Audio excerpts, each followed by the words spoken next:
आप सभी के पावन चरणों को नमन करते हुए कथा के द्वितीय दिवस में अपन प्रवेश करते हैं। शिव करुणा सागर कृपा करने वाले मेरे ओगरदानी शंकर की कृपा हो तब जीव कुछ कर्म कर पाता। कल एक बात आपको कथा में कही थी कि कर्म आप अपनी जिद से कर सकते हो, आप अपनी मर्जी से कर सकते हो, पर फल का जो भोग है, फल कितना भोगना है और कैसे भोगना है, ये शंकर की ही मर्जी होती है। कभी कभी मनुष्य अहंकार के अंदर आकर भगवान के चरणारविंद का भी रसास्वादन नहीं कर पाता। कभी कभी हमारा अहम जब जागृत हो जाता है, हमारा अहंकार, जब हमारा गर्व, हमारा अहंकार हमारा बहुत ऊंचाइयों तक पहुंच जाता है तो हमको भगवत भक्ति नहीं सुहाती। मकान के छत पर खड़े हो जाओगे तो तुम्हें मकान दिखाई देगा क्या? आपका खुद का मकान जम के तो बोलो। जितने लोग आस्था पर कथा सुन रहे हो और फेसबुक यूट्यूब पर श्रवण कर रहे हो, अगर आप छत पर खड़े हो गए, अपने घर की छत पर खड़े हो गए और अपने घर की छत पर खड़े होकर क्या आप मकान देख सकते हो? सामने से नहीं देख पाओ। मकान कब देख सकते हो? जब आप इस छत से उतरकर नीचे जाओगे और नीचे जाने के बाद बाहर निकलोगे। बाहर निकलने के बाद आप देख पाओगे कि हमारा मकान का फ्रंट है, ये हमारा मकान है। बोलो सही है कि गलत है?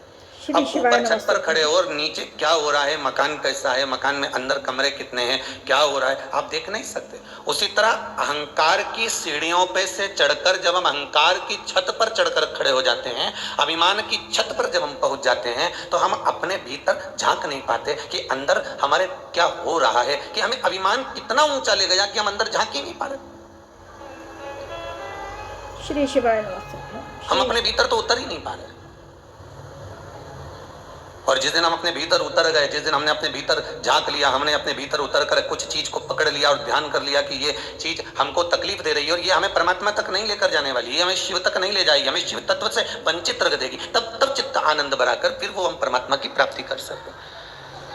अपने भीतर के हमने अवगुण नहीं देखे, हम अपने भीतर के अवगुण नहीं देख पा रहे। हम तो जगत के अवगुण देख लिए। हमारी जीजी आई थी नंदन भाई राखी पे, हाँ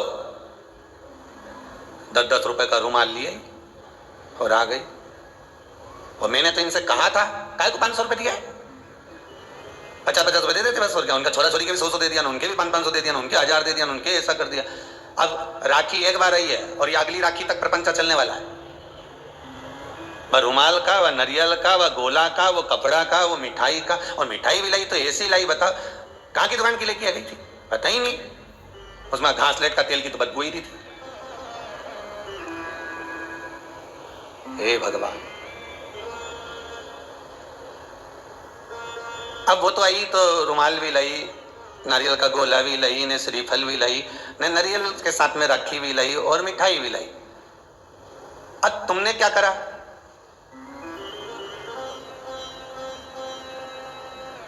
चलो एक बात आज आपसे कोई पूछे कि सरल भाषा में आपसे किसी ने पूछ लिया कि जी जब बहन भाई के घर में राखी बांधने के लिए आती है, जब बहन भाई के घर रक्षाबंधन पर आती है तो मिठाई क्यों लाती है? वो नारियल लाए, गोला लाए ना लाए, रुमाल लाए ना लाए, पर मिठाई तो लाती है। राखी लाएगी, मिठाई लाएगी, तो मिठाई क्यों लेकर आती है? का गुरुजी मुंडा मीठा करना है, मुख मीठा करना है, इसके लिए नहीं। मिठाई लाने का कारण क्या है? जब हमारे यहाँ हमारी बहन आवे, हमारी बुआ आवे तो मिठाई क्यों लेकर आती है? उसका कारण क्या है? ये तो अब पकवान अब हो गए कि आप लड्डू ला रहे हो, ने पेड़ा ला रहे हो। पहले तो घर से बना कर ले जाती थी, हलवा बना कर ले गई, सीरा बना कर ले गई, घर का लड्डू बना के ले गई, नहीं तो गुड़ की खोड़ी बना कर ले जाती थी।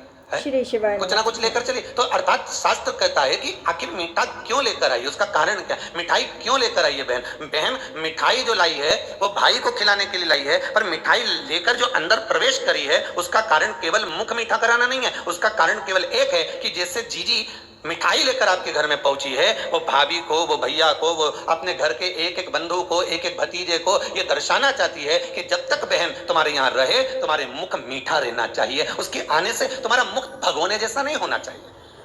तब पहले जैसा नहीं होना चाहिए। उसका मुख मीठा हो जाए, आपकी वाणी मीठी रहे, आपका हृदय मिष्ठान से परिपूर्ण रहे, और जब मुख मीठा होगा तो जीवन का एक आनंद अपने आप उत्पन्न हो जाएगा। यहाँ मिठाई की मूलता उससे नहीं है, यहाँ मिठाई की मूलता आपकी मिठास से है।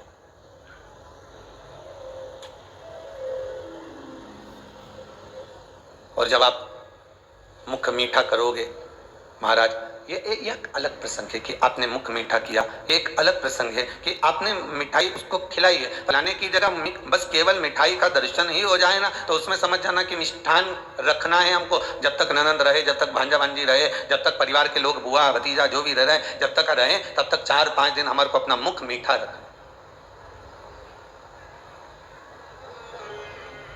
वस्तुओं से रक्षाबंधन का त्योहार नहीं है, वस्तुओं से रक्षाबंधन का कोई उत्सव नहीं है। वस्तुओं से कभी भगवान या प्रेम मिल भी नहीं सकता। उसको मैंने सोना की अंगूठी दिलाई, उसको मैंने ये दिलाया, और आप सोचो कि कुछ दिलाकर अगर आप प्रेम प्राप्त करना चाहोगे तो वो प्रेम नहीं मिलेगा। कुछ देकर अगर प्रेम प्राप्त करना भी चाहा तो वो प्रेम नहीं मिल सकता। उस प्रेम की कोई परिभाषा नहीं। लेन देन से कभी कुछ प्राप्त नहीं हुआ है। प्रेम की परिभाषा है कि हम उससे कुछ प्राप्त ना करें, हम तो केवल अपना हृदय, अपना चित्त, अपनी वृत्ति हम दे दें। अपने भीतर से थोड़ा सा अहंकार जिस दिन हमने निकाल दिया, अपने भीतर से थोड़ा सा अभिमान हमने सामने लाकर प्रकट कर दिया, अपने भीतर का, दूसरे का नहीं। हम दूसरे पर तो तुरंत कह देते हैं।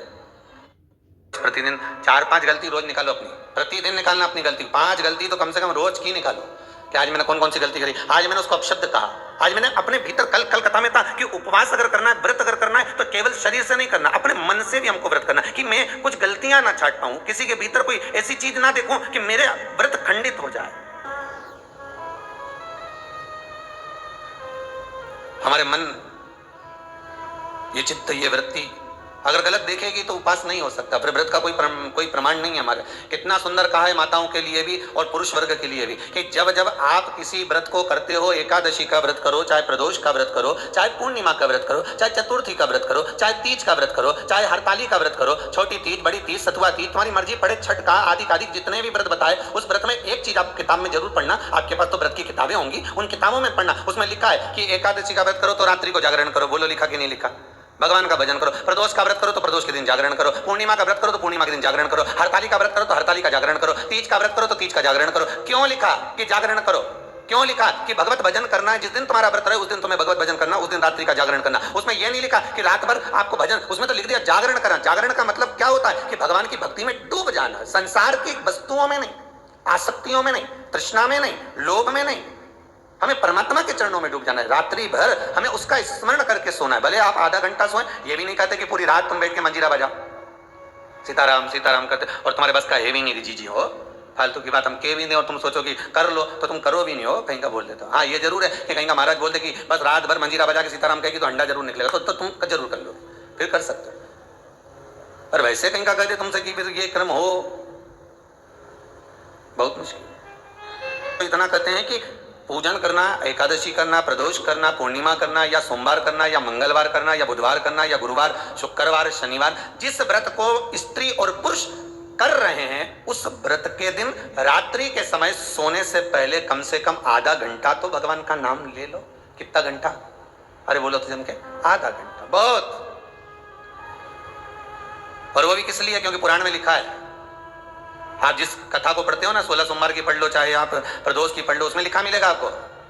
किस किसने पढ़ी है? आस्था चैनल पर जितने लोग सुन रहे हैं अपने हृदय पर हाथ रखकर पढ़ना कि प्रदोष की कथा अगर आपने पढ़ी होगी, एकादशी की कथा पढ़ी होगी, द्वादशी की जिस भी कथा को आपने पढ़ा होगा, सोमवार, मंगल, बुध, गुरु, शुक्र, शनि, उसमें लिखा है रात्रि का जागरण करो। जागरण हम ये नहीं कहते पूरी रात करो, आप तो बस केवल आधा घंटा भी कर लोगे ना तो भगवान स्वीकार कर लेगा। पर काय से करना जागरण? शरीर से नहीं। काय से करना?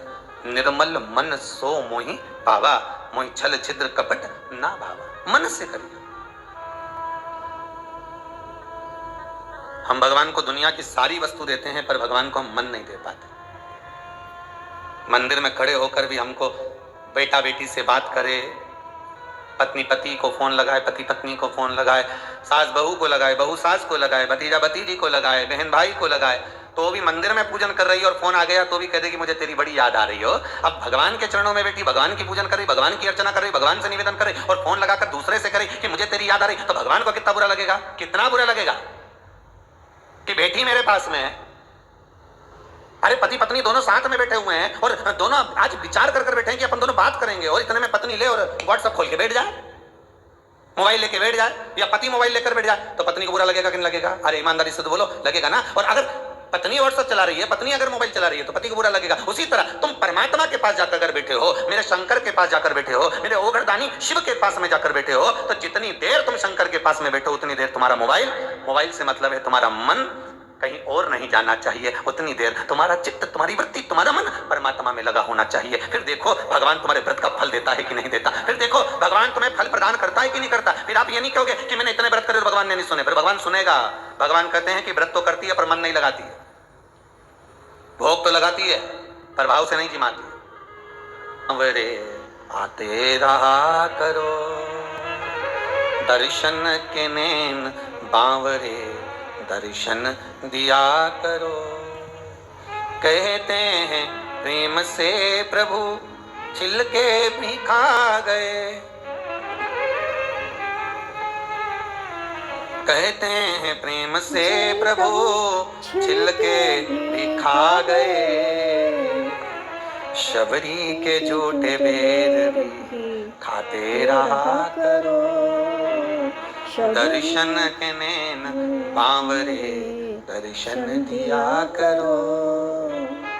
भक्तों के घर भी सांवरे आते रहा करो। भक्तों के घर भाव चाहिए भगवान को आपका, धन दौलत संपदा सत्ता वैभव ये कुछ भी परमात्मा को नहीं चाहिए आपसे। अहंकार आपका अपना है और जब अहंकार आप भगवान को दे दोगे तो आप तो वैसे ही सृष्ट हो जाओगे।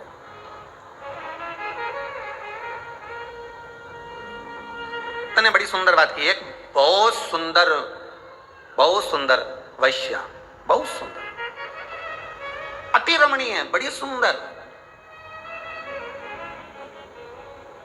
जिसकी सुंदरता का कोई बखान ही नहीं कर सकता, इतनी सुंदर थी। सब लोग उसका बखान कर रहे थे, बड़ा सुंदर है वो, बड़ी सुंदर है वो, बड़ी सुंदर है। उसके नैन बड़े बड़े हैं, उसकी नासिका बड़ी सुंदर है, उसके अधर बड़े सुंदर, उसके कर्ण बड़े सुंदर, उसके कपोल बड़े सुंदर, उसके केश बड़े सुंदर। संत के पास खबर पहुंची, संत निकल कर जा रहे थे तो संत ने कहा कि आप कह रहे हो कि इतनी सुंदर है, पर मुझे लगता है कि मेरे त्रिकालदर्शी से ज्यादा सुंदर नहीं हो सकता, मेरे भगवान से ज्यादा सुंदर नहीं हो सकता। तेरी प्रतिमा इतनी सुंदर तो कितना सुंदर होगा, उससे ज्यादा सुंदर नहीं हो सकती।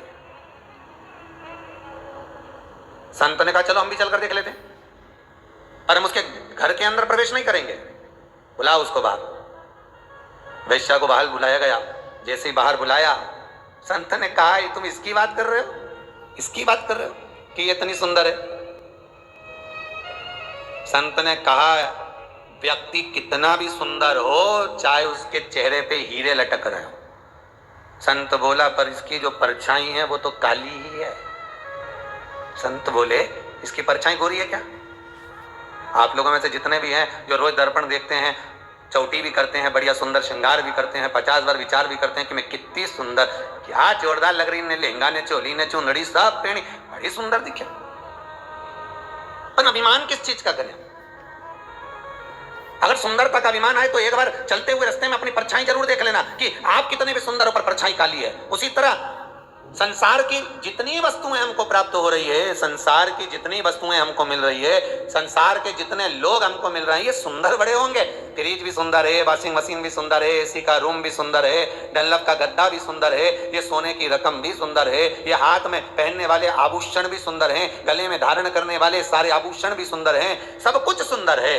पर इस सुंदरता के साथ में इसकी परछाई भी तो देखो कि ये काली है कि नहीं।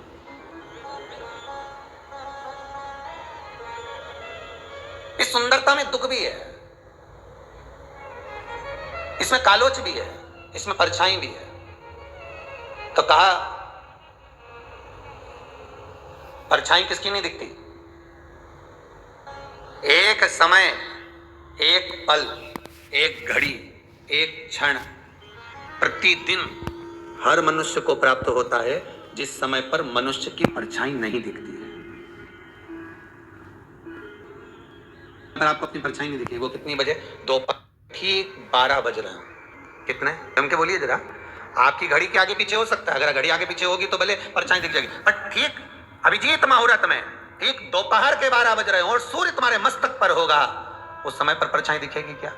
नहीं। सूर्य थोड़ा सा भी पीछे हुआ, आगे हुआ तो परछाई दिखेगी, पर ठीक सूर्य तुम्हारे मस्तक पर होगा तो परछाई नजर नहीं आएगी। शिव महापुराण की कथा कहती है जिस समय पर तुम्हारे मस्तक पर सूर्य होता है उस समय पर परछाई नहीं दिखती, उस समय पर केवल तुम ही नजर आते हो, उस समय पर केवल तुम ही रह जाते हो। उसी तरह जिस समय पर तुम्हारे मस्तक पर शंकर की कथा, शिव महापुराण और शंकर के चरण विराजमान होते हैं तब व्यक्ति को कुछ नजर नहीं आता, केवल महादेव ही नजर आता है, केवल शिव ही नजर आता है, कोई दूसरा नहीं दिख सकता, कोई परछाई नजर नहीं आ सकती। सोमवार करती हैं, हर साल 16 सोमवार करती हैं, ना जाने कितनी बार तो उन्होंने लक्ष्मी के व्रत कर लिए, ना जाने कितनी बार सोमवार के व्रत में, कितनी बार उन्होंने कितने व्रत धारण कर लिए, उसके बाद भी माता अभी तक हमारा ये कार्य क्यों नहीं हुआ? क्योंकि तुम भगवान सब देख रहा है कि कितना तुमने व्रत करा, कितनी साधना करी, कितनी उपासना करी, पर भगवान उसका फल जो देगा, भगवान जो फल प्रदान करेगा वो थोड़ा फैसला जो देता है वो थोड़ा रुक कर देता है, आराम से देता है, देख कर देता है कि कितना फल देना है, इसको क्या प्रदान करना है, कैसे कितना देना है, ये भगवान देख लेता है।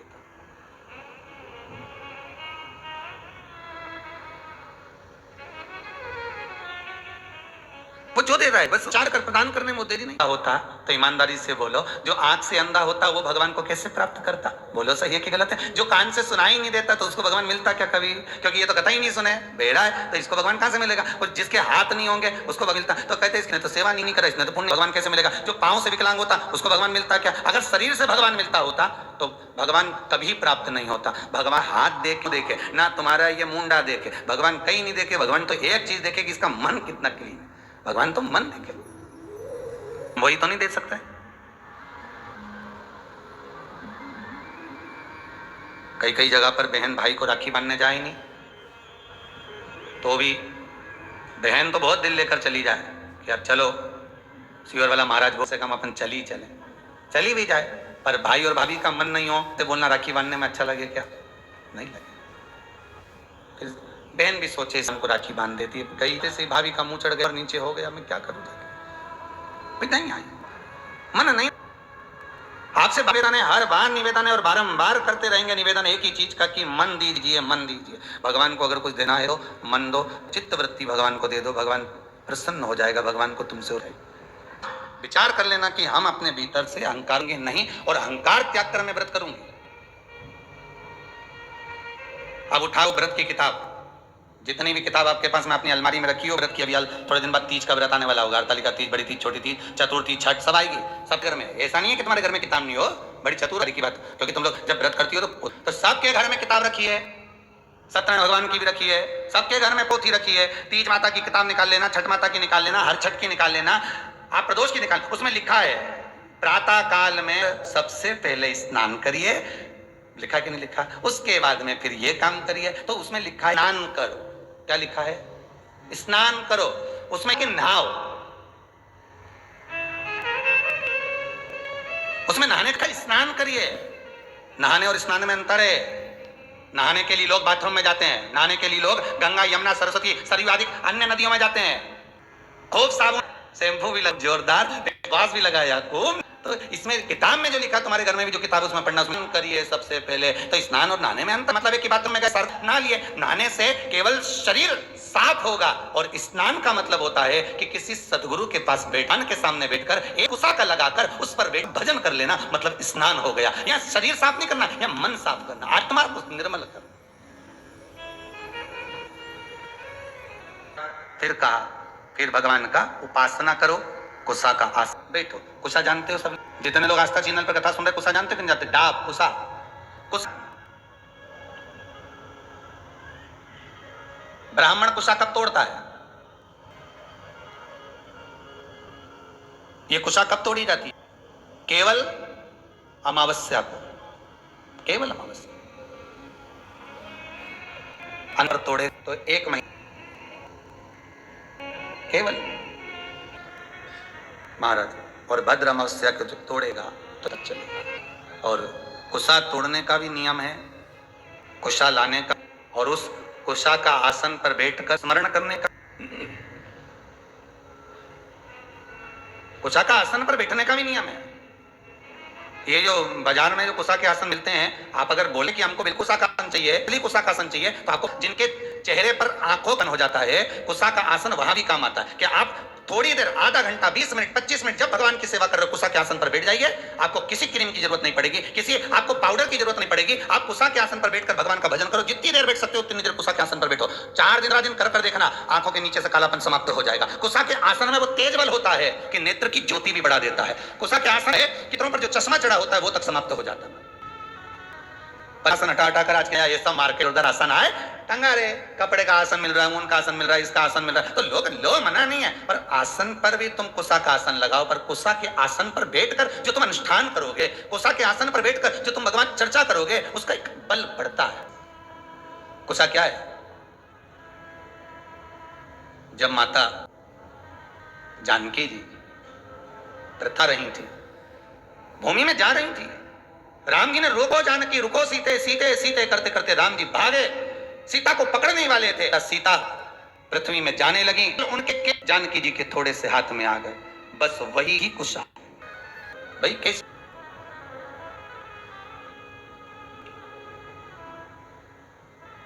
जिस दिन आपका मन कहीं नहीं लगे, बेचैनी लगी हो भीतर से, हम तो ज्यादा समय तो आपसे नहीं कहेंगे, सीधी सीधी बात है। हम कह भी दें कि तुम 1-2 घंटा बैठ जाओ तो नहीं बैठ सकते, तो हम तो इतना कहेंगे कि अगर आपके हृदय में बेचैनी ज्यादा हो, मन ना लग रहा हो, आज ऐसा कुछ भी अच्छा नहीं लग रहा, आज आपको ऐसा महसूस हो रहा है होने वाला है, आज आपको ऐसा महसूस हो रहा है कि मेरा कोई अंग फड़क रहा है जिसके कारण मुझे कुछ का है,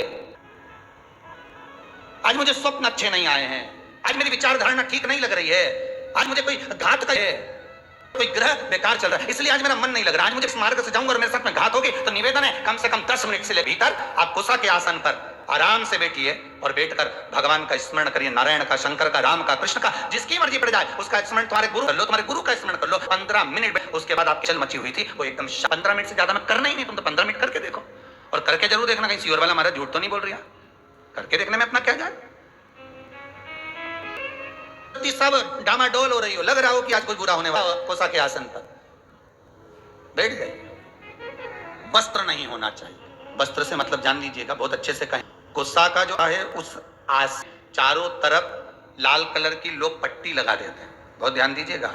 आसन कुशा का अगर है तो उसमें तो नायलॉन प्लास्टिक की बद्दी से उसको सिल के बनाते हैं, ये भी हमारे इसमें नहीं है।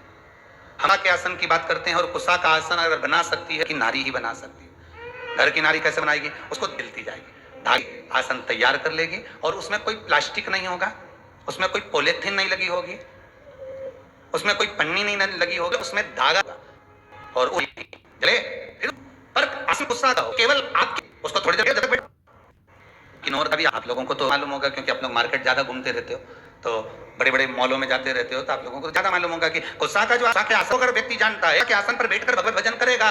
कई लोग पूछते हैं महाराज जी, शंकर जी का भजन करना है तो कौन से आसन पर बैठना है, देवी जी का भजन करना है तो कौन से आसन पर बैठना है, लक्ष्मी जी को प्राप्त करना है तो कौन से आसन पर बैठना है, माला कौन सी जपना है, शंकर जी को जपना है तो कौन सी माला से जपना है, भगवान नारायण को जपना है तो कौन सी माला से जपना है, लक्ष्मी जी की माला से जपना है। तो सीधा सीधा यहाँ तो सिया उन्होंने कि लाल कलर का आसन पर होती है, काले कलर के आसन पर शंकर की आराधना होती है, नारायण की आराधना कुशा के आसन पर होती है, तुलसी की माला से भगवान राम कृष्ण हरि का दर्शन आप हो, रुद्राक्ष करो पार्वती का स्मरण कर सकते हो, कमल गट्टे की माला से स्मरण कर सकते हो, ऐसे आप सरस्वती का स्मरण कर सकते हो। ये तो सब शास्त्र कि आप इस माला से इसको जप सकते हो, आप इसको प्राप्त कर सकते हो।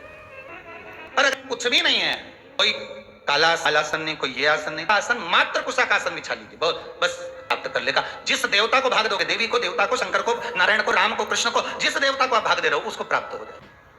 हर हर महादेव। उद्यापन करते, संकट सोमवार का व्रत करते हो तो 16 हो तो उद्यापन करते हो, कोई भी संतोषी माता का करा, एकादशी का करा, प्रदोष का करा तो उद्यापन करते हो, उद्यापन होता है। श्री शिवाय नमः, श्री शिवाय नमः, महादेव, हर हर महादेव, हर हर। जितने आस्था चैनल पर कथा सुन रहे हैं, उद्यापन का मतलब क्या होता है? अगर आपसे कोई पूछेगा तो कहोगे कि जो व्रत करा उसका समापन करना, ठीक है। समापन करना मतलब कोई धार्मिक कार्य कर देना, हवन कर देना, पूजन कर देना, अभिषेक कर देना, मतलब अभी सावन के महीने में लोगों ने अभिषेक करा, उद्यापन करा होगा, 1 महीने तक भगवान शंकर का अभिषेक करा, हमें उद्यापन करना, हवन करवा दिया, पूजन करवा दिया, हो गया उद्यापन। उद्यापन का मतलब क्या होता है? वो तो क्या है, केवल कार्यक्रम जो है उसका उद्यापन कर दिया, चतुर्थी करी उसका उद्यापन कर, माता का उद्यापन कर दिया, छठ माता का उद्यापन कर दिया, तीपन कर दिया हमने, ये वाली माता जी का उद्यापन है क्या? पूछो तो कहेंगे हमारा जी तो सामान लिया, उद्यापन होगा, सामान भी लाना पड़ेगा, हवन भी होगा, यज्ञ भी होगा, ब्राह्मण आएगा भी, पूजन भी कराएगा, पर उद्यापन का मतलब क्या है, उसका महत्व क्या है? पशुपतिनाथ तो उद्यापन में 1 श्रीफल 108 कोई भी दाने और 11 रुपए शंकर जी को समर्पित कर दिया, उद्यापन हो गया। उद्यापन का मतलब क्या है? हमने व्रत को पूर्ण कर दिया, इसका मतलब अभी अभी ये बड़े बड़े जो तीज होते हैं ना, चतुर्थी आती, कई माताएं उद्यापन करती चतुर्थी का, हमारे यहाँ तो बहुत होता है, कई माताएं महिला मंडलों इकट्ठे हो के उद्यापन करती हैं। एक महिला मंडल ये उद्यापन करेगी, फिर वो 16 उनको बुलाएगी, फिर 16 उद्यापन का मतलब है क्या?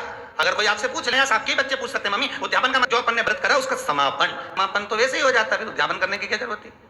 मतलब क्या होता है कि तुम एकादशी करते करते करते करते आओ, 26 एकादशी पूरी हो जाए, सत्य उद्यापन होता है। उद्यापन की महत्वता ये होती है कि आपने जो व्रत करा, इतने समय से आप एकादशी कर रहे हो, 16 सोमवार का व्रत कर रहे हो, छठ का व्रत कर रहे हो, पंचमी का व्रत कर रहे हो, तीज का व्रत भी व्रत आप कर रहे हो, उसका उद्यापन होता है कि जो हमने ये व्रत हमारा अगर घूमता रहा, और अच्छी भाषा में समझ लो इसको, सरल से समझ लो, मतलब लड़की लग कुमारा रे तब तक ढेर सारे देखने आता रहे, समझ गए? और बाप देखने आए क्या? नहीं आए नहीं। अगर छोरा छोरी को ब्याह हो जाए, ब्याह हो गया, फिर तुम्हारे यहाँ कोई खबर आए क्या कि साथ में लड़का भेज रहा है, तो कोई खबर करेगा? नहीं, ना जाने कहां से कि उनकी छोरी का ब्याह हो गया, फिर संबंध भी नहीं आते, अपने आप कहना ही नहीं पड़े, सबके सूचना मिल गई। भले तुमने ये कोरोना में लॉकडाउन में शादी कर दी, भले तुम 40 साल कर दिया, पर सबको सूचना मिल गई। ना छोरे वालों के यहाँ से खबर आ रही, ना छोरी वालों के यहाँ से खबर आ रही, छोरे के साथ लड़का लड़की देखना ही नहीं, साहब कोई बोलेगा ही नहीं, क्योंकि अब तो सबको मालूम पड़ गया कि अब किसी ने खबर करी नहीं, किसी ने बोला नहीं, इसके बाद भी तुम्हारे सारे तुम रह रही देवास में, मऊ उज्जैन सब हो गई, तो बताया किसने इनके कि हमारी छोरी की शादी हो गई, हमारा छोरी बताया किसने? तो सूचना मिल गई, अब कोई नहीं देखने आएगा। अब छोरी जब से भटक रही, छोरा जब से भटक रहा, शादी नहीं हो रही, नहीं हो रही, नहीं हो रही, अब हो गई, अब कोई देखने आया नहीं, अब कहीं तुम जा रहे नहीं, अब तो संबंध हो गया, अब तो एक जगह छोरी छोरा ब्याह कर बैठ गए, अब कोई नहीं आएगा। बस नहीं होता, अपने जितने व्रत करके रख रखे हैं ये सारे उधर इधर उधर डोले भटकते रहते हैं, और इनमें से हमारा छिन्न होते रहता है। जैसे समझ लो या प्रदोष से समझ लो, व्रत करा, एकादशी का व्रत करा, और एकादशी का व्रत करने के बाद आपने 4-5 दिन तक झूठ बोल दिया, आड़ा टेढ़ा बोल दिया, आप शब्द बोल दिया, तो तुमने जो व्रत करा उसका पुण्य तो छिन्न होता रहा, उसका पुण्य तो जाता रहा, समाप्त होता रहा। और अगर आपने उद्यापन कर दिया तो अब वो पुण्य क्या? अरे बोलो नहीं, आपने चतुर्थी का उद्यापन कर दिया, तीज का उद्यापन कर दिया, छठ माता का उद्यापन कर दिया, आपने जिस उद्यापन को करा उसके बाद में आपका पुण्य जितने 16 सोमवार इसलिए कहते कर रही हो, तो इसको करने के बाद हाँ कोई परेशानी आ जाए, कोई समस्या आगे बढ़ा लो, नहीं कि अभी हमारे पास समय नहीं मिल रहा तो हम उद्यापन नहीं कर चाहिए, बन सके उतना उद्यापन एक बार का कर लो। प्रदोष 11 हो जाए, 26 हो जाए, 26 प्रदोष होने के बाद एक बार मन में कर लेना चाहिए कि एक बार का मेरे को करना है। एकादशी हो जाए, मन में कर लो कि एक बार का मुझे उद्यापन करना है, पूरी हो जाए एक बार का मुझे उद्यापन करना है। पशुपति व्रत हो जाए एक बार का, मैं चतुर्थी तुम्हारी पूरी हो उद्यापन करना है, मतलब मन में ये बनाकर चलना है कि एक बार मुझे उद्यापन करना है। उद्यापन करने से क्या होता है? तो कहा उद्यापन माताएं जितने व्रत करती जाती है, अगर उसका उद्यापन करती चली जाती है, करती चली जाती है, बेतव्य होकर नहीं जाती, अखंड सौभाग्य। पर माताओं की आदत ये हो गई है कि अभी मैं बाद में करूंगी, इस साल नहीं करूंगी, अगले साल करूंगी, अगले साल से अगले साल करूंगी, तो उसका पुण्य समाप्त छिन्न होते चले जाता है, वो पुण्य उसके खाते में नहीं जाता। एक बार पैसा बैंक में जमा हो सिग्नेचर से, एक करने के बाद, एकादशी करने के बाद, प्रदोष करने के बाद, चतुर्थी करने के बाद, जब तुम्हारी पूर्ण एकादशी हो जाए, 26 प्रदोष, तो एक बार व्रत का उद्यापन जरूर। ये 26 प्रदोष में लिखी हुई पड़ी रहे, फिर मुझे पड़े तो तब खाते में से निकालो और दे दो, तब तो मतलब अब तुम करे जा रही, एक बार उद्यापन नहीं करा तो भगवान भी इसने कब प्राण छोड़कर चली, और इसके खाते का सारा माल बहू खाएगी। सीधी बात, जितनी छोड़कर जाओगे घर में, छोड़कर गए हो वो तो दूसरा ही खाएगा ना, और तुम्हारे खाते का चर के बिगड़ किसी को नहीं मिले। कई लोग तो मर के चले गए, और जाने के बाद जो ये बीमा करवाया, पैसा इतना इधर उधर पड़ा था, तो उसके खाते उसके सिग्नेचर दिखाओ, उसका था मरने दिखाओ जाके कि ये मर गया है, तो फिर हम पैसा को दें। तो कागज चाहिए, सील ठप्पा चाहिए। भगवान भी कहेगा नीचे तूने एकादश, नीचे तूने प्रदोष तो खूब करा, चतुर्थी भी करी, तीज भी करी, छठ भी करी, सारे व्रत तूने करे, सोमवार मंगल बुध गुरु शुक्र शनि सारे करे, उद्यापन कौन से का करा? अब उद्यापन करने के बाद जो तू 26 कर आया, 11 कर आया, उसका खाते में तेरे पड़ा हुआ है। जब तू जाएगी तेरे खाते में लिखा हुआ मिलेगा कि मैंने 26 प्रदोष करी थी, तो उसका पुण्य है। और तूने ताली बजाई जैसे राजा महाराज ने दासी दौड़ के आ जाए, पर तुम आ जाके सजा देना हर हर महादेव के, ने प्रदोष सामने, ने एकादशी सामने, वो सामने, और फिर वो प्रदोष माता फिर प्रदोष पूछेगी, भगवान शंकर के गण पूछेंगे, तुमने ताली बजाई, वो क्या बात है। बस ये मेरे को नरक ले जा रहे हैं, नरक में डालने की बात कर रहे हैं। मैं कौन, समझ जा, बस मेरे को नरक में डालने की बात कर रहे हैं। अब बोलो तो प्रभु सामने आ गई, क्या बात करते हो साहब, इनने 11 प्रदोष, इनने 26, तो कहीं पर इसने उद्यान करा है तो करा, पर व्रत तो रजिस्ट्री हो, प्लाट पे तो मकान में दिक्कत नहीं आएगी, कब्जे की मकान बना होगा, सरकार खाली करा दे, तो सेल लगवाओ, उद्यापन की ठप्पा लगना चाहिए कि हमने इतना हमारा खाते का है। यहाँ तो लोग भागवत जी कराते हैं तो भी उद्यापन करते हैं, बोलो होता कि नहीं होता। 7 दिन की भागवत के बाद हवन होता है, बोलो तो होता है नहीं। हाँ, पुराण के उद्यापन में पूरी होती है तो अभिषेक होता है, तो रात दिन बड़ा उद्यापन तो है। भागवत पूरी होए तो लोग भंडारा करें, शिव पुराण पूरी हो तो भी लोग प्रसाद पावे। तो ये एक उद्यापन का महत्व हर जगह कि इसका पुण्य इनके खाते में, उनके खाते में पहुंचे। कर बैठे हो, नहीं हो सकता।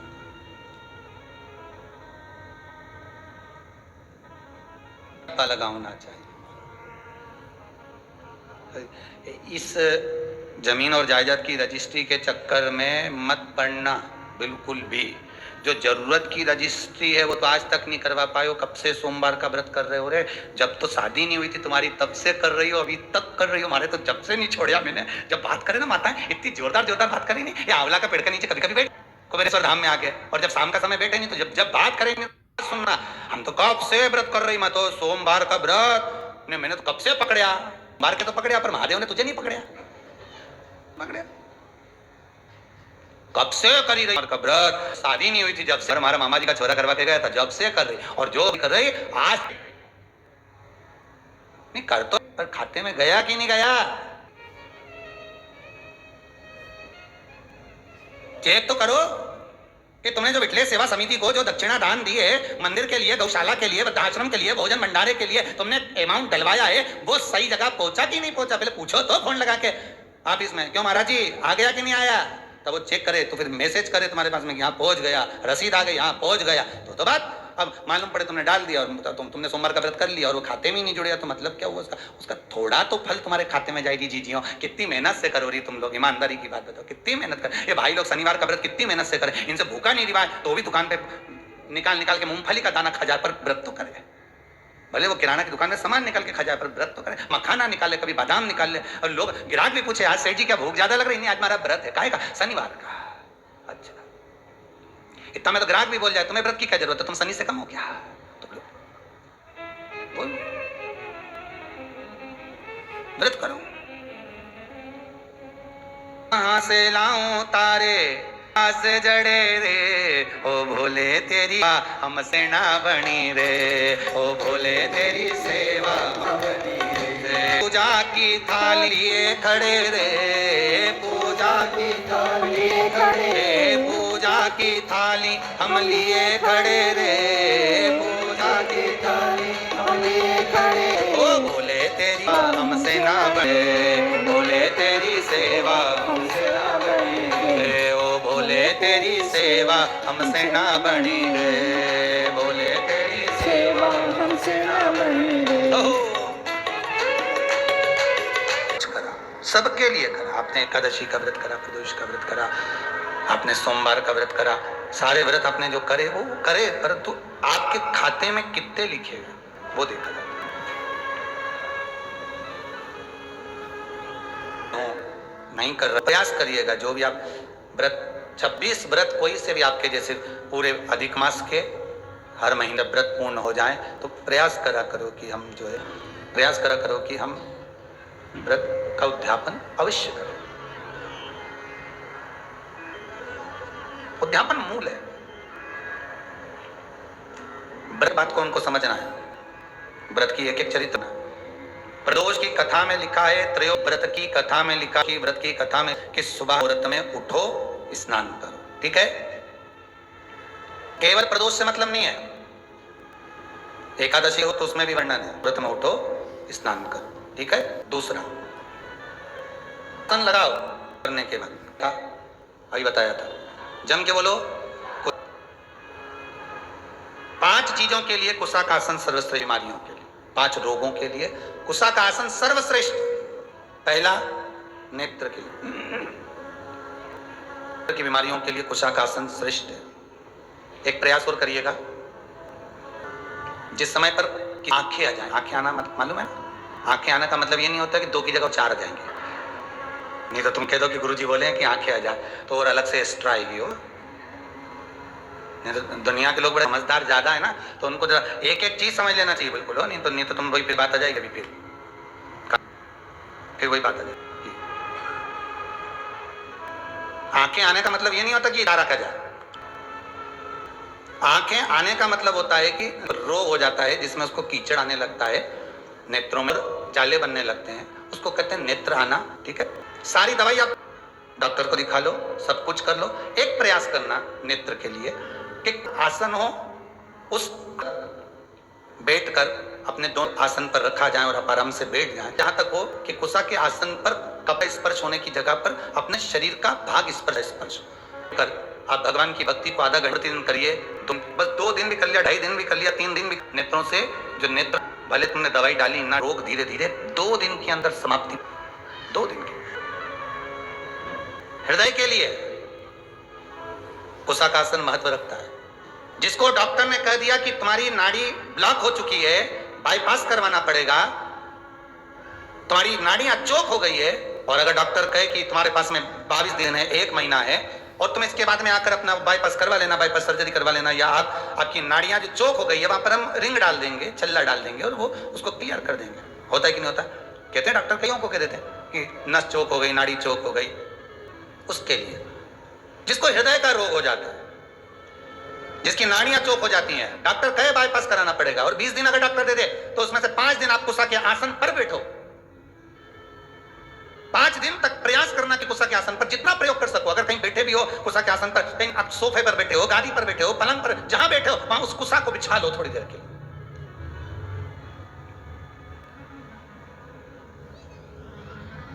तो लोगों को थोड़ी सी शर्म आती है, नहीं तो हम तो कहने में पीछे नहीं हटेंगे कि आपके यहाँ जितने सोफे लगे हैं ना, हम तो कहेंगे उसकी जगह ये जो तुम लोग वो बिछाते हो ना, सोफा का सेट नहीं है, क्या बोलते हैं उसके ऊपर कपड़ा बिछाते, क्या बोलते हैं उसको, सोफा का कवर, हम तो कहें उसकी जगह। वो तो आप लोगों को थोड़ी शर्म आती नहीं, तो हम तो उस पे है ना कुशा का रख दो, तो बेचारा जो आएगा उसकी भी आंखों की रोशनी बढ़ जाएगी, देखिए कहीं नाड़ी माड़ी चोक हो जाएगी। थोड़ा बहुत तो दवाई तुम भी कर सकते हो शंकर जी का नाम लेकर, पर दिक्कत है नहीं तो फैशन में फिर कोई खजूर वाली चोट क्या सही नहीं दिखे। जोरदार मार्केट में क्या सोफा का कवर आवे, किधर सामान आवे, वो तुम उसको वाला महाराज के कहने में चले तो आसन बिछा दो, कहेंगे बताओ क्या कहेंगे? आसन कुछ फैशन में हटा दिए। नहीं तो अब तो पहले लोग पूजन करने बैठते थे कुशा का आसन लगाते थे, आजकल तो कपड़े का आसन, ऊन वाला आसन, ये सब जोरदार गद्दे वाले आसन, कढ़ाई वाले, जब जाए कहीं से ऐसा आसन लाए कि उसको बिछा दिया। अब फैशन में बिछे, दूल्हा दुल्हन के नीचे पहले कुशा का आसन बिछा के शादी फेरे पड़ा। अब आज के जमाने में तो इतनी बड़ी कुर्सी है उनकी भी जोरदार, उस पर बिठा है, वो भी पूरा लहंगा महंगा नहीं, खिलाई नहीं बिठा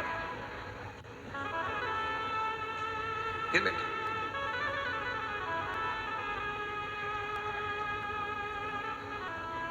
कुशा का आसन। दूसरा हृदय का रोग, ठीक है। तीसरा शरीर की चर्म रोग, जब चमड़ी कहीं से कालेपन पर आ गई, कहीं पड़ने लगी, चेहरे के नीचे नेरे थोड़ा नजर आ गया, कुशा के आसन करिए, कुशा के आसन पर बैठना करिए। चौथा, कुशा के से जुड़ी हुई जितनी होती हैं आपको उधर से जुड़ी हुई जानिए। प्रयास करिए कि आप पूजन कुशा के आसन पर बैठकर करेंगे तो आपके भी जितनी भी परेशानियां हैं, नहीं पचना, एसिडिटी हो आदि, आप कर कर देखिए कुशा के आसन पर बैठकर, उसमें आनंद की अनुभूति हो जाए, सुख मिले। 5वां महाराज, कुशा का आसन मस्तिष्क के दर्द को भी रोक लेता है। कुशा का आसन ज्यादा जब मस्तिष्क में दर्द हो, कुशा का आसन तुम्हारे घर में हो, उस पर पांव रखकर 7 मिनट 8 मिनट खड़े हो जाओ, भगवान का नाम जाप करो। मंत्र आपको आता हो, जिस मंत्र को आप जप सकते हो, ओम नमः शिवाय, श्री शिवाय नमस्तुभ्यम, जो राम कृष्ण जो तुम जप सकते हो वो मंत्र का स्मरण आप करो, उस मंत्र को आप जपो। 10 मिनट लगेंगे ना, पड़ेगी, सिर दर्द बंद, तेज पुंड होता वो बल हो, तो प्रदोष व्रत का नियम, प्रदोष व्रत को जो आप श्रवण कर रहे हैं उसको जरा ध्यान से सुनिएगा। सबसे पहले स्नान ब्रह्म मुहूर्त का, सुबह का, उसके बाद में फिर आसन पर बैठकर भगवान की भक्ति को धारण करना, शंकर का अनुमोदन करना, शिव भक्ति में डूबे रहना, शंकर का स्मरण करना, शंकर के नाम का स्मरण करते रहना, प्रदोष का मूल तत्व। महाराज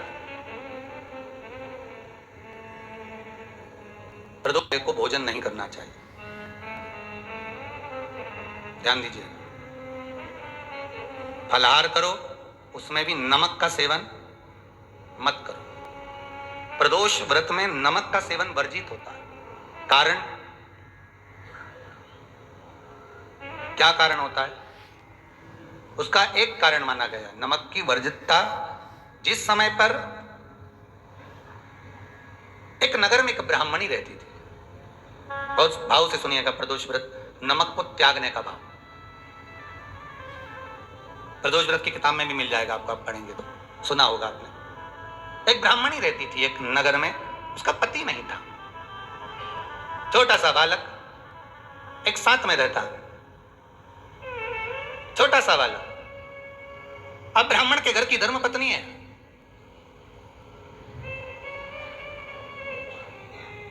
ब्राह्मण कर्मकांड करने वाला, पूजन करने वाला, पाठ करने वाला, अनुष्ठान करने वाला, पूजन करने वाला, मंत्र जाप करने वाला, भगवत भक्ति में डूबने वाला। ब्राह्मण तो चले गया, ब्राह्मणी बच्चे के साथ रह रही। क्या करे वो? अकेली निवास कर रही, अकेली रह रही है। और ब्राह्मणी बच्चे के साथ भ्रमण करती रहती, घूमती।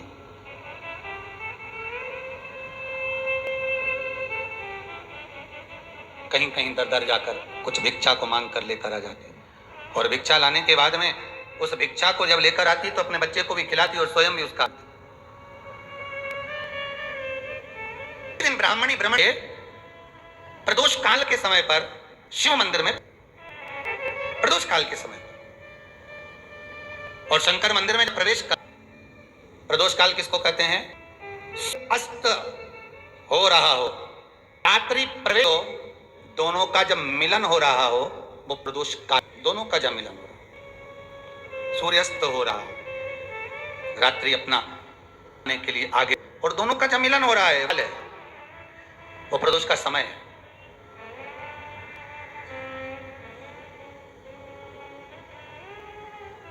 ब्राह्मणी मंदिर में प्रवेश कर रही। जब ब्राह्मणी मंदिर में प्रवेश करी, मंदिर के अंदर पहुंची, प्रदोष काल का समय था, प्रदोष का समय चल रहा था।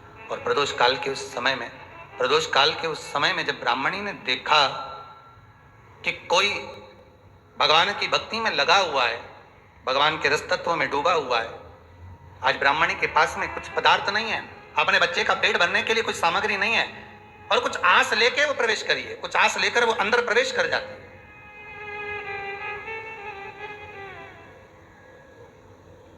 कोई ऋषि की पत्नी, कोई ब्राह्मण जन की अर्धांगिनी उस प्रदोष के समय पर शंकर का अभिषेक पूजन कर रही थी, भगवान शिव की आराधना कर रही थी, भगवान की भक्ति में डूबी हुई थी। बोला सब दुख काटो मारा, भक्ति में डूबी हुई है, भगवान के स्मरण में डूबी हुई है। भोला सब दुख काटो मारा, शिव शंकर जपो तेरी माला, भोले बाबा जपो तेरी माला, भोला सब दुख काटो मारा।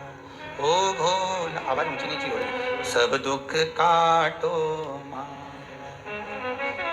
वैश्य है मंगल मंगलकारी, वैश्य है मंगल मंगलकारी। अब ठीक है। अवधूत रूप तुम्हारा, अवधूत रूप निराला, भोला सब दुख काटो, शंभु दुख काटो। शीश पे गंगा मस्तक पे चंदा, शीश गंगा पे चंदा। अवधूत रूप निराला, अवधूत रूप निराला, भोला सब दुख काटो माँ। शिव शंकर तेरी माँ, भोले बाबा जपूं तेरी माला तब काटो। ब्राह्मण की पत्नी, कोई ऋषि की पत्नी, कोई साधु सन्यासी तपस्वी साधक की अर्धांगिनी शिव की आराधना में डूबी हुई थी, शंकर की आराधना कर रही थी। जब भगवान शिव की आराधना में डूबी हुई है, आराधना कर रही है, ये कुछ पाने के लिए चली गई, ये कुछ पाने के लिए गई और इसके मन में आया कि मैं कुछ, मुझे भोजन का कोई पदार्थ मिल जावे, मुझे कुछ भोजन मिल जावे, और जब मुझे भोजन मिल जाएगा तब मैं जो पाऊंगी अपने पाऊंगी। पर जिस मंदिर रही थी जहां पर नारी पूजन करके प्रदोष काल में, वहां कुछ वस्तु को इस मांग लिया।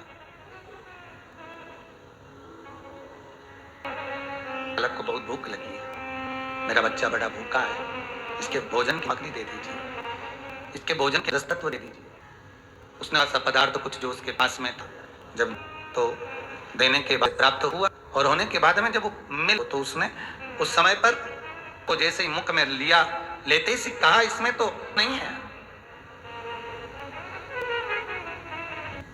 इसमें स्वाद नहीं है।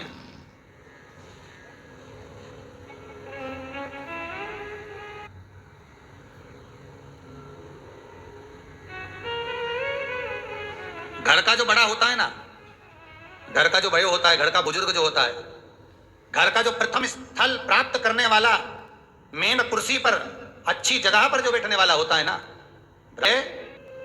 वो कभी किसी वस्तु में ऐब नहीं देखता।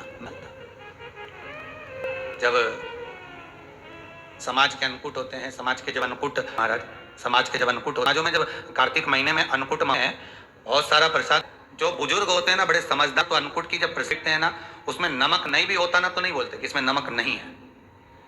पर जो हमने डोनेशन दिया है, जब तुम आए थे तो हमने 1000 का लिफाफा दिया, 500 का लिफाफा, 2000 का लिफाफा दिया, भोजन ऐसा बनवाया। एक व्यक्ति वो जो खाकर चुपचाप चले गया, और एक व्यक्ति वो जिस उंगली उठाई, इन दोनों को अन्नकूट की तारीख लो, अन्नकूट आए देखना, एक जगह चले गया, प्रसाद को प्रसाद मानकर, प्रसन्न मानकर लेकर चले गया, वो उन्नति की सीढ़ी पर चढ़ता चले गया, और जो मिनक निकालता रहा वो साल भर खटर पटर की जिंदगी जीता रहा। साल भर उसने केवल खटर पटर ही करा, वर्ष भर उसने कुछ करा ही, यही जिंदगी वो जी रहा है। भगवान के प्रसाद में कभी भी ध्यान रखिएगा, भगवान के प्रसाद के अंतर्गत स्वाद की कोई मूलता नहीं होती। भगवान का प्रसाद स्वयं स्वाद है।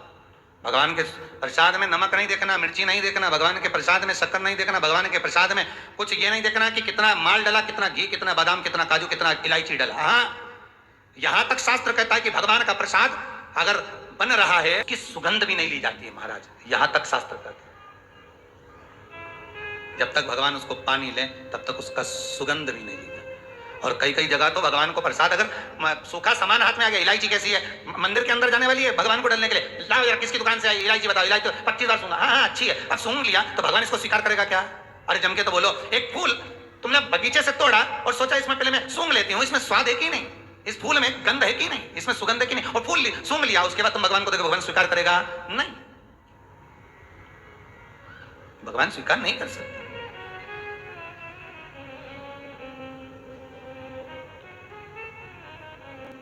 धनिया पाउडर आया सब्जी में डालने के लिए, कैसी गंध है, सूंघ लिया, तुम डाल दिया, उसका कोई स्वाद नहीं है, उसका कोई महत्व नहीं, भगवान उसको स्वीकार नहीं कर सकता, भगवान उसको स्वीकारेगा नहीं।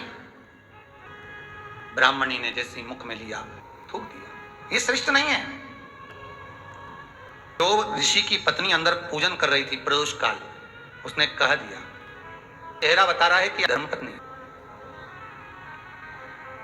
पर आज आप दर दर जाकर अगर भिक्षा मांग रही हो, दर दर जाकर अगर भीख मांग रही हो, दर दर जाकर भिक्षा को मांग रही हो, तो इसमें आप दोष नहीं है, दोष आपका है, क्योंकि आप भगवान के प्रसाद में भी जो स्वाद देखी थी ना, ये आपका एक जन्म का नहीं है, ये ना जाने कितने जन्म का है। ब्राह्मणी के मस्तिष्क में बैठ गया, ब्राह्मणी के उस का ना, वो बक्कल में नहीं अक्कल में बैठ गया कि ये स्वाद नहीं देखना।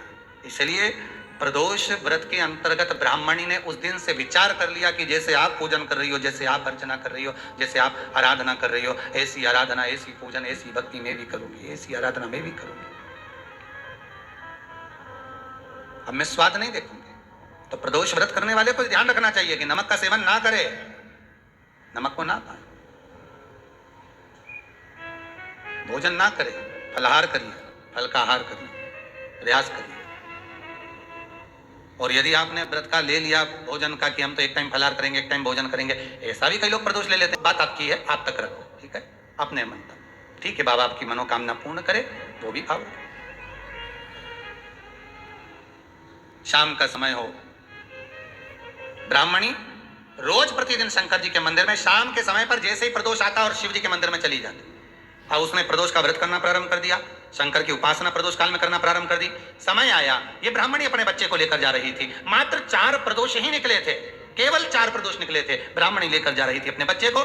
सामने एक कोई बालक भूख से विलकता हुआ सामने आकर खड़ा हो गया। उसने भी अन्न का भाग मांगा। मुझे भूख लगी है, मेरे उदर में कुछ अन्न का भाग नहीं है, आप मुझे अन्न का भाग दे दीजिए, मुझे थोड़ा सा भोजन दे दीजिए। वो बिलकता हुआ बालक इसके चरणों में आकर पड़ गया। माता माता माता कहकर अन्न मांगने लगा,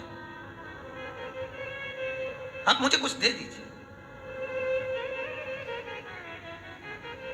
प्रसाद, वही प्रसाद इस बालक को दिया। आपका पिता कौन है? ध्यान नहीं।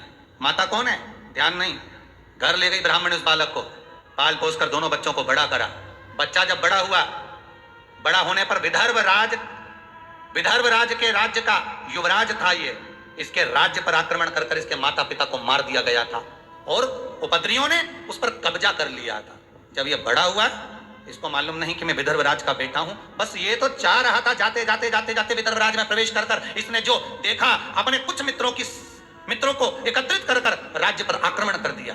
आक्रमण करा, विधर्मियों को भगा दिया, खुद राजा बनकर बैठ गया। जब ये बालक राजा बनकर बैठा तो ब्राह्मणी का जो पुत्र था उसको मंत्री बना लिया। पर इसको समझ नहीं आया, मेरा इतना बड़ा राज्य सब चले गया था, मुझे ये तक नहीं मालूम था कि मैं युवराज हूं, एक नगर का राजा का पुत्र हूं, मुझे कुछ भी नहीं मालूम था। फिर आखिर मुझे ये सब कुछ वापस कैसे प्राप्त हो गया, ये समझ में नहीं आया कि इतना वैभव, इतना धन, इतनी दौलत, इतनी संपदा मुझे कैसे मिल गई, कारण क्या है, उसके पाने का मुझे क्या कैसे मिला है, ये कैसे प्राप्त हुआ। इससे पहले वाली कथा में कहा था, बहुत बड़ा दुख आए, छोटे से रूप में निकल जाए तो समझ लेना शंकर ने कृपा कर दी। बहुत दिन से काम नहीं हो रहा था, काम तुरंत हो गया, समझ लेना शिव ने कृपा कर दी। कुबेरेश्वर धाम आप आए और बाबा ने आपको बुलाया, मान लो आप आए हैं और आए, बाबा ने आपको बुलाया और कुबेरेश्वर धाम से जाने के बाद, क्योंकि इस भूमि का तो नियम है, आप जहां बैठकर कथा सुन रहे हो, आस्था चैनल के माध्यम से, आप फेसबुक यूट्यूब के माध्यम से कथा श्रवण कर रहे हैं, सिंगल परिवार कथा करवा रहा, बड़े भाव से आप श्रवण कर रहे हैं कथा को। मेरा निवेदन है, जिस भाव से सुने, आप निवेदन कर सुने कि बाबा कुबेर भंडारी मेरे 3 महीने के अंदर मेरी मनोकामना पूर्ण कर देना, मेरी ये कामना है, आप पूर्ण करना। तो बाबा क्यों ना करेगा, आप दिल से उसको पुकारो तो। एकादशी की मृत्यु, द्वादशी को दान दीजिएगा, त्रयोदशी समेटी जाती है, ना तीसरा त्रयोदशी गया तो महाराज की राख समेटनी पड़ती, शक्ति भस्म अपने आप रपट लगा। अब त्रयोदशी में प्रदोष के दिन भगवान उस भस्म को अपने तन पर धारण कर लेता है, जो क्षण में बस तन शरीर पर धारण। प्रदोष त्रयोदशी महाराज उस राजकुमार के उठ गया, उस राजकुमार के मन में प्रश्न, मुझे वापिस कैसे मिला। जिस माता ने पाल पोस कर बड़ा करा था उसके पास पहुंचा, माता जी के पास में जाकर कहा, माँ ये तो बताओ कि मुझे वापिस कैसे मिल गया, मैं नहीं जानता था, कुछ भी नहीं जानता था, ये मिला कैसे, कैसे प्राप्त हुआ है। ब्राह्मणी ने कहा मुझे नहीं मालूम, पर इतना जरूर हो सकता है कि तुम्हारा पूर्व समय का कोई पुण्य प्रबल हुआ होगा, उससे मिला होगा, हो सकता है। किसी ऋषिवर के चरणों में, गुरु के चरणों में जाकर बैठा, गुरुदेव से निवेदन करा कि ये मुझे मिला कैसे, ये वापस मुझे कैसे प्राप्त हो गया। अरे भगवान को धन्यवाद दो कभी कभी कि तूने अच्छे घर में पैदा किया, अच्छा परिवार दिया, अच्छा पति दिया, अच्छी पत्नी दी, अच्छे बच्चे दिए, अच्छा कुटुंब दिया, घर दिया, दुकान दी, जमीन जायदाद दी, शरीर अच्छा दिया, हाथ पैर आंख नाक मुंह सब बढ़िया दिया, एक के भी निपटा के नहीं भेजा तूने। मान लो एक आध निपटा के भेज देता तो क्या झगड़ा करने ऊपर जाते? एक ही कान देता और एक गायब कर देता, तो यहां से चिपका देता तो क्या कर लेते? हाथ एक देता और एक गायब कर देता, क्या झगड़ा करने जाते ऊपर कि मुझे ऐसा शरीर दिया? नहीं, भगवान को धन्यवाद देना कि मुझे अच्छे घर में पैदा करा, कटोरा लेके वहां चुराए के नहीं बिठाया। तूने अच्छा घर दिया, 2 समय की रोटी दे रहा है, खूब जोरदार शरीर दिया, भजन करने का मुहूर्त दिया, और बचा कुचा था तो ये सियोर वाला महाराज सुनाने वाला। भगवान से प्रार्थना करना, धन्यवाद देना, गजब कराते हैं। भगवान बहुत कृपा कर। सुन रही हूं, भगवत भजन कर, ये तेरी कृपा है। और भगवान ने कृपा करी। फिर दिन भर का जो समय निकला, उस ब्राह्मणी से बच्चे ने जब पूछा तो उसने कहा मैं क्या करूं और अच्छा करने के लिए? तो ब्राह्मणी के मुख से निकल गया, प्रदोष का व्रत कर ले। के मुख से निकल गया, प्रदोष का व्रत कर ले। प्रदोष काल में जाकर भगवान शंकर की आराधना कर, शिव मंदिर में जाकर अर्चना कर, प्रदोष काल में जाकर शंकर को नमन कर। अगर प्रदोष का व्रत नहीं भी करता तो प्रदोष काल में जाकर शंकर के मंदिर में एक घृत का घी का दिया लगा दे। आपको पहले भी कहा है, तुम्हारी भगवान से अगर पैर है, भगवान के मंदिर नहीं भी जाना चाहते तो भगवान की चौखट पे दिया लगा दो, पर लगाओ। शाम के समय पर प्रदोष काल में बेलपत्री के पेड़ के नीचे, चाहे शंकर के मंदिर के दरवाजे पर या शिव मंदिर में, अगर आप प्रदोष के दिन दिया लगाते हो, सोमवार के दिन दिया लगाते हो, तो ऐसा कोई व्यक्ति नहीं जिसको मेरे देवाधिदेव महादेव, मेरा विश्वनाथ भंडार नहीं भरता हो। खाली नहीं छोड़ेगा, दे देगा, भंडार भर देगा, कमी तो नहीं रख सकता, ये पक्का। पर तुम करना ही नहीं चाह, 2-4 सोमवार करो और उसके बाद के तो महाराज जी हमने तो करा था, हमको तो मिला ही नहीं। 2-1 प्रदोष करा तुमने, अरे 1 साल करो, सारे दर भी तो अपन ठोकर खा कर आए। इतना साल निकाला अपन ने, और 6 महीना 3 महीना 4 महीना भगवान से निवेदन तो करो, दिल से कहो तो सही। नहीं भंडार भरे तो बात दूसरी, एक बार बोलो तो। पर जगत के लोगों के सामने जाकर मत कहना तो देव अधिदेव महादेव से कहना। अब वो राजकुमार ने फिर व्रत करा, और व्रत करा तो उसका फल ये हुआ कि एक गंधर्वों की कन्या अंशुमति इस राजकुमार को देखकर लोभित हो गई। पिताजी ने समझाया, विवाह मत कर बेटी, अपन गंधर्व लोक में निवास करने वाले और देवलोक में रहने वाले से तू विवाह कर रही है, कहां जाएगी? देवलोक में रहने वाले इस मृत्यु लोक में निवास करने वाले से विवाह कर रही। नहीं पिताजी, मैं गंधर्व लोक छोड़ दूंगी, देवलोक छोड़ दूंगी, पर मैं विवाह उसी से करूं। पिताजी ने कहा, जो तेरा भाग्य। विवाह हो गया, राजकुमारी भी आ गई।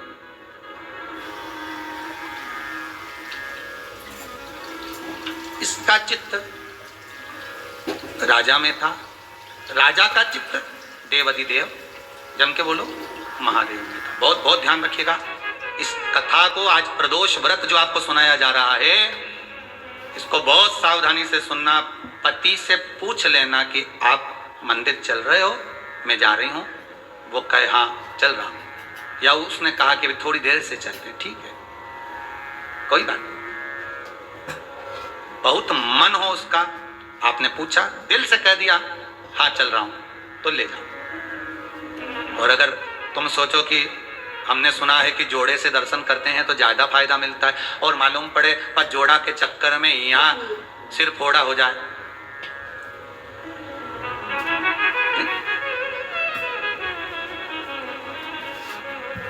हो सकता है जोड़े के चक्कर में सिर फोड़ा हो जाए। नहीं जाना ना, मैंने एक बार मना कर दिया। कैसे नहीं जाओगे? चलो मेरे साथ। झगड़ा करके ले गई, मंदिर में पहुंच भी गई। इसका मन महादेव में, किसका मन लगेगा? अरे बोलो तो सही, जो पत्नी लेके गई है उसका मन, पत्नी लेके गई, इसका पत्नी का मन महादेव में लगेगा क्या? ईमानदारी से बोलना नहीं, क्योंकि उसका भगोने जैसा जब मुंडा देखेगी तो बार बार अगरबत्ती भी लगे। पल्लू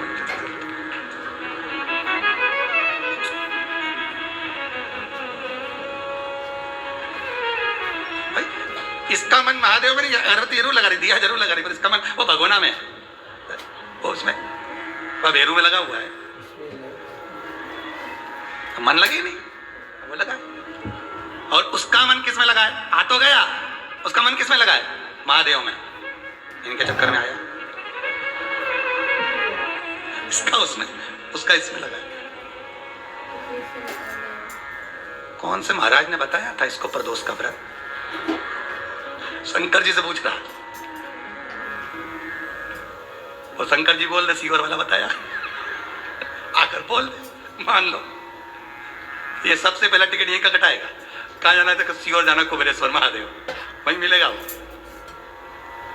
अभी ढेर सारे ढूंढ रहे होंगे काली मिर्ची वाले महाराज। अब रे का, अरे भाई शंकर की उपासना करो, भगवत भजन का रस तत्व ग्रहण करो, जीवन में उतारो शंकर की चरित्र को, शिव महापुराण के उस पावन चरित्र। इसका चित्त देवादिदेव महादेव में लग गया। मन हो। अब यहां ये अंशुमति शिव जी को रिझाने में इसका तत्व नहीं, इसका तत्व है पति को रिझाने में, और पति का तत्व है शंकर को रिझाने में।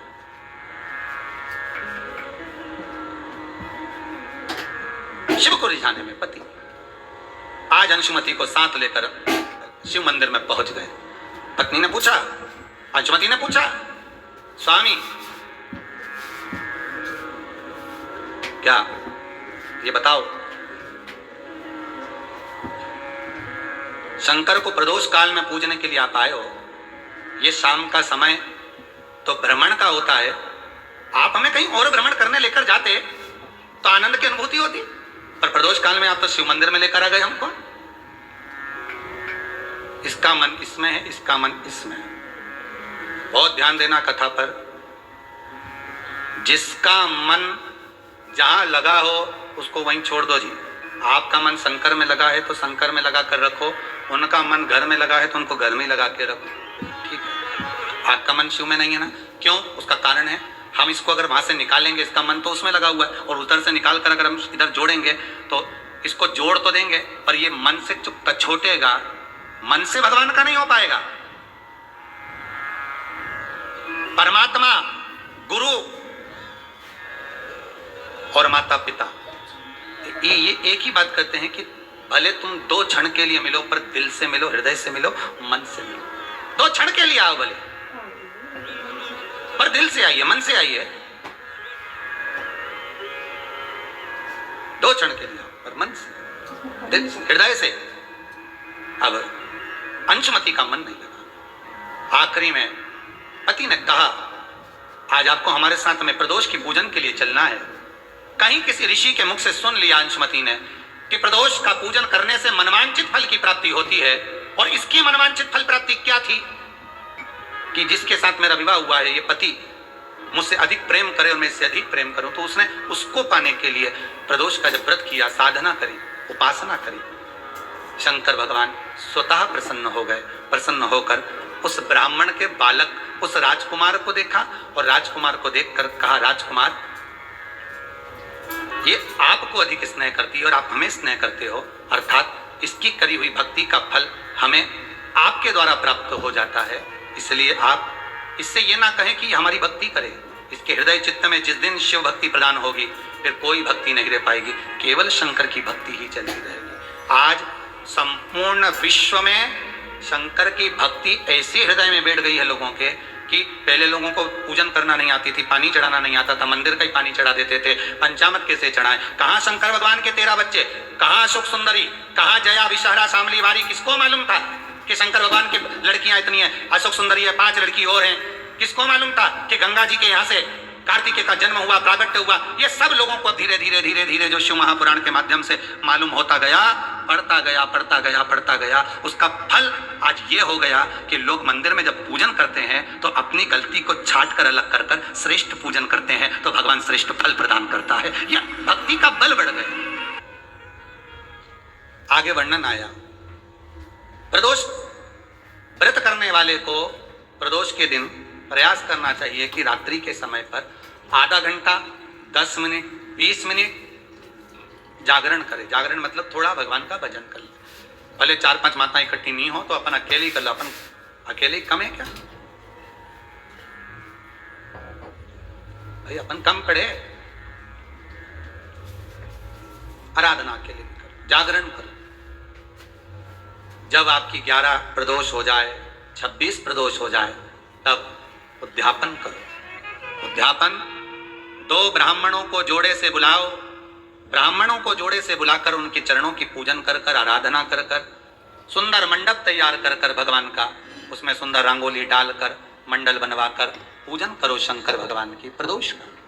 एक दिन पहले गणेश की आराधना करो, पूजन करो, और प्रदोष वाले दिन जो मंडल बनाए हैं पूजन अर्चना करने के लिए, जो स्थान दिया है उसकी आराधना करो। खीर की आहुतियां दीजिए 108 बार। जो ब्राह्मण आए उनके माध्यम से मंत्रों द्वारा पूजन कराकर खीर की आहुतियां दीजिए शिव नाम महाराज। फिर ब्राह्मण को जोड़े से भोजन कराकर, चरणों को नमन कर कर, दक्षिणा प्रदान कर कर, निवेदन कर कर ब्राह्मणों से कहें, हे ब्राह्मण देवता, आप हमें आशीर्वाद प्रदान करें कि जिस प्रदोष का हमने व्रत किया है उस व्रत का पुण्य फल हमें प्राप्त हो। ऐसा ब्राह्मण चरण को नमन कर कर, प्रणाम कर कर उनसे अपने मस्तक पर अक्षत छुड़वाएं। फिर नमन कर कर, भोजन कराकर विदा करें। शाम को भगवान का जागरण करें। ऐसे प्रदोष व्रत का उद्यापन कर अपने जीवन को सार्थक बनाएं। ऐसा सुंदर प्रदोष व्रत का व्याख्यान वर्णन स्कंद पुराण में करा गया। वही स्कंद पुराण का प्रदोष व्रत का वर्णन आपको शिव महापुराण के इस सुंदर संवाद में किया गया।